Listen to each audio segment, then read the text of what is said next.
Fortune announcing its 100 best places to work last hour. And new to the list this year is SAP America, coming in at number 59. Joining us right now in a Fox Business exclusive is SAP North America President Jen Morgan. Jen, good to see you. Thanks, Mary. Great to be here. Congratulations to you. Was this a surprise to land on Fortune's best place to work list? You know, you always want to have the greatest place you can attract the best employees. So we are just thrilled this morning, not only to be on the list for the first time, but to be number 59. So what do you think you've done to make these improvements that landed you on the list? You know, we work in an industry and technology that's just changing so fast. And in addition to having great technology, you have to work in this competitive environment and be able to attract the best people. And people want a place of purpose. They want to work at a company that has a purpose. They want to have a company that has parity, that has transparency, and also that has authenticity. And that's really important. And when you have that, when you have a great, engaged employee base, then not only do you get great rewards like we got this morning with the Fortune list, but your numbers show it. Our stock has been at near all-time highs. So things are going well. Jen, I think you're bringing up a good point because people want to be excited at the place they're working at. You guys are doing exciting things like building up your machine learning capabilities. Yes. You're doing integrations with Uber, Facebook. Yes. So if I wanted to order some Maui Jim sunglasses, it could be delivered by Uber. But I think a main question that the market's trying to look at is the market's run so far so fast. We've had other CEOs like at Salesforce say it's come too far that it could put a hamper on the M&A environment. We've seen SAP do transactions in the past with Concur, SuccessFactors. Where are you guys at in the M&A cycle? Are you still actively looking at names? You know, we're always open. For us right now, we're focused on the portfolio we have. We made several acquisitions, as you know, and have made pretty big investments. And we're continuing to grow those, always looking for tuck-ins. But for us, we're going to really stay focused on the main thing, which is the portfolio that we have right now. And we're excited. I mean, we're seeing customers more and more adopting. They're looking at the enterprise, you know, rather than just looking at one line of business and focusing on solutions to address one part of the enterprise. They know it's got to be connected together if they're going to compete and if they're going to move fast. So are you seeing increasingly people or companies spend money on this? I mean, it feels like the cloud, everybody needs to be in the cloud, but are they upping their investments in your cloud business? Yes. So if you look, especially in the United States and across the globe, our cloud business is growing in deep double digits. You know, if you look at small businesses as an example, they're starting in the cloud. It's fast. They can get up and running quickly. They got to get to their consumers quickly, but they also have to have an eye toward growth. They want to go global, and they have to be able to scale. And you never know kind of what's coming from a business perspective. And so the cloud helps them do that quickly, and that's where we're seeing a lot of our growth. In terms of those smaller and medium-sized businesses, Jen, how much are they going to benefit from the regulatory rollback that we are even already starting to see under the Trump administration and the additional policies, the rollback of Obamacare and even hopefully tax reform later this year? Yeah, I mean, I think it's a positive sentiment. If you look at the Small Business Optimism Index, you know, I think it's at an all-time high over the last 30 years. So we're seeing those customers, they're 80% of our customers. A lot of people think about SAP as a large enterprise company. 80% of our customers are in small, medium-sized businesses. So we're seeing a lot of activity, and technology is really critical to what they want to do. So we continue to see that growing. But would it move the needle? I mean, like seeing a 35% tax rate versus a 20% tax rate or a 15% tax rate. Seeing regulations that have been hampering, you know, these companies, and they've been focusing all on compliance and regulation for the last several years.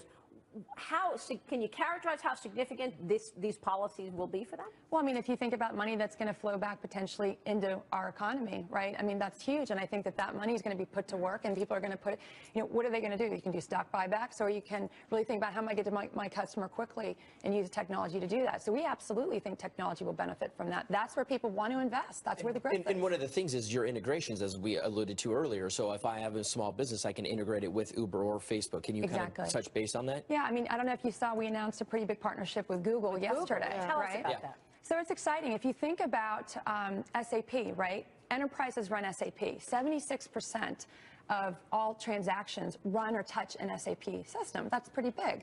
So companies want to get into the enterprise. So if you think about SAP and how we are in most of these enterprises, Google, their cloud, whether you're talking about Google, whether you're talking about Microsoft Azure, this allows us to scale what we're doing, and it allows them to get into the cloud and to get into the enterprise, not just focus on the consumer. Yeah. Well, you're a global company, though, also. Any worries about what you're hearing in terms of trade, in terms of border taxes coming out of these policies? It's absolutely something that we're watching. You know, for us, we have a lot of jobs here in the United States. We've got over, you know, around 20,000 people, and we plan to add thousands more jobs. So that's what we're focused on, and this is going to be a big area for us, and we're going to keep an eye on that. Does it feel better to you right now? I mean, we've been, you know, we've got the jobs number out tomorrow. Do you think things feel better? I feel good. Yeah. You know, I mean, as you know, Maria, you were at our Investor Day last month. We're excited. We had a great year. We, you know, reaffirmed and even upped some of our guidance for 2020, and we see a great run. As I like to say, I think that we're only at the beginning, you know. Now, if you look at the world, though, is there one part of the world that you're concerned about? Some people will say Europe. Europe's been a great part of our business. I mean, for us, we actually thrive in times of change. And let's not forget, this is a German company, SAP. Right, and I think getting back to you guys being one of the best places to work, are you finding it hard to find this skilled labor here in the United States? Are you guys looking at the HB1 visa situation? How are you guys looking at hiring, especially on the skilled side? Yeah, I mean, it is a war for talent in our industry for sure, and talent is big, and you have to have a great place to be able to recruit new employees. But I think you have to also talk about education. If you think about the number of STEM jobs that are going to be needed going forward, there'll be about 1.4 million computer science jobs in addition over the next 3 years.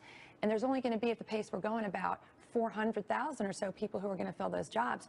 We've got to figure out how do we reach down, you know, into the generations and build those skill sets up so we can fill those jobs. A lot of people want the liberal arts degrees and the cultural whatever degrees, which probably doesn't really help you if you want to work there. How do you do that, though? I mean, it's a really important point that you make, because CEOs today can't really find the people that have the skill sets, as you mentioned, that can fill the roles. So is the onus on you, is the onus on private business to actually create training seminars and training of this kind of skill set that you're looking for? Yes, you have to be part of the solution, you know, and it used to be we only talked about the universities and making sure that you're partnering with the universities. We have a great University Alliance program where we do offer curriculums around our technology, where we actually engage employees as interns and do some of that work study. But you even have to look down to high school and figure out how do you make sure that you're getting the right curriculums in place for folks to learn, and how do you make STEM something that's appealing and fun for girls. Do you ever hire anybody right out of high school, somebody who is super talented in science and technology, that they wouldn't require a